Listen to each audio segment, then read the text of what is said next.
Do you know what safeguarding is and why it's important? Safeguarding is all about protecting individuals from abuse or neglect and ensuring their well-being and safety. Now, abuse can take many forms, and it's crucial to understand the different types to recognize and respond effectively. So here's a breakdown of the main types of abuse in the context of safeguarding. First up, we have physical abuse. This is when someone is deliberately causing harm to a person's body or physical well-being.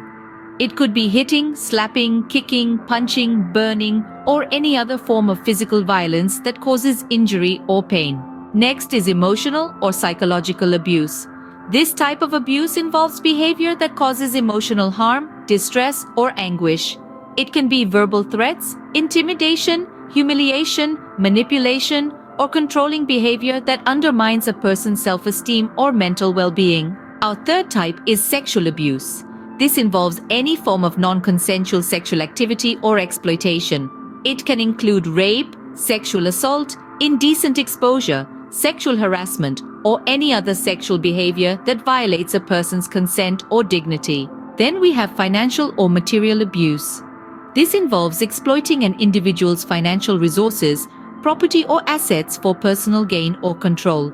It can include theft, fraud, coercion, or undue influence over financial decisions. The fifth type is neglect.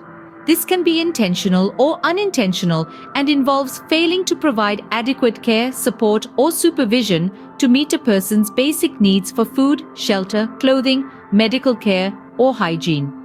Neglect can have serious consequences for a person's health and well-being. Domestic abuse refers to any form of abuse or violence that occurs within a domestic or intimate relationship. It can include physical, emotional, sexual, or financial abuse perpetrated by a partner, spouse, family member, or caregiver. The seventh type is discriminatory abuse. This involves treating an individual unfairly or differently based on their race, ethnicity, religion, gender, sexual orientation, disability, or other personal characteristics. This can include harassment, bullying, or exclusion based on prejudice or stereotypes. Next in the list is modern slavery and human trafficking. This involves exploiting individuals for forced labor, servitude, or commercial sexual exploitation. It can include recruitment, transportation, harboring, or transfer of people through coercion, deception, or force. Last but certainly not least, we have institutional abuse. This occurs within the context of an institution or organization, such as a care home, hospital, school, or prison. It involves systemic failures, neglect, or mistreatment that result in harm to individuals under the care or authority of the institution.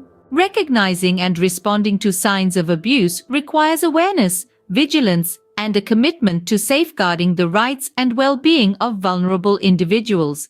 It's essential to have training, policies, and procedures in place to ensure that abuse is identified, reported, and addressed promptly and effectively to protect those at risk. Remember, safeguarding is everyone's responsibility, and knowing these different types of abuse is the first step in making a difference.